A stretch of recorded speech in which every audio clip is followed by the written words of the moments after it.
Welcome to Leading Organizations That Matter, a podcast about leadership and how we find meaning, purpose, joy, and impact in our work.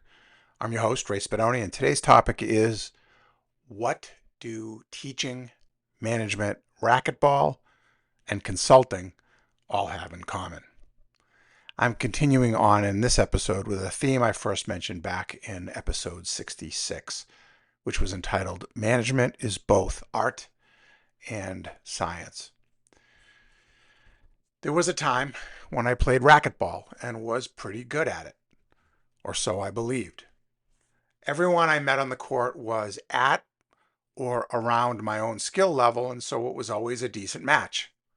One day, my next-door neighbor mentioned to me that he had been a competitive racquetball player back in the day. One thing led to another, and within a week, we faced off on the court. Within about 3 seconds, seriously, I knew I was in deep trouble. My understanding of racquetball was completely formed and based on the competition that I had faced to that point. Now that I was playing somewhat at a much higher level, I saw that I was, in fact, not very good at all. Which reminds me of teaching. There are a lot of educators in my life, and so I have been able to witness firsthand just what a professional teacher actually does. The intense preparation, the skill at understanding the unique needs of students, and then adapting instruction methods accordingly.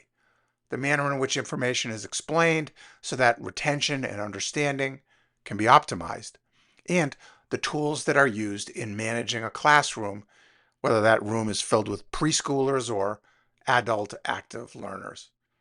Teaching is a skill. Many times, I've witnessed those who possess a deep and clear knowledge of a topic believe that they were well equipped to pass that information along to others. Frequently, they just didn't know what they didn't know about the art and science of teaching. Which reminds me of management. Several times during my career, I've seen highly competent professionals, whether technical or clinical, assume management responsibilities and then massively fail. They did not understand motivation, conflict resolution, or leadership development, and oftentimes did not possess the experience or emotional intelligence in order to be effective. Which reminds me of consulting. You get the pattern here, right? Oftentimes, those who have been successful in an endeavor fully expect that they can be just as effective as a professional consultant. They may not have much experience creating and managing a project scope or budget, contending with subtle persuasion as opposed to authoritative directives, and being comfortable taking a position in the shadows as opposed to being right out there under the bright spotlight.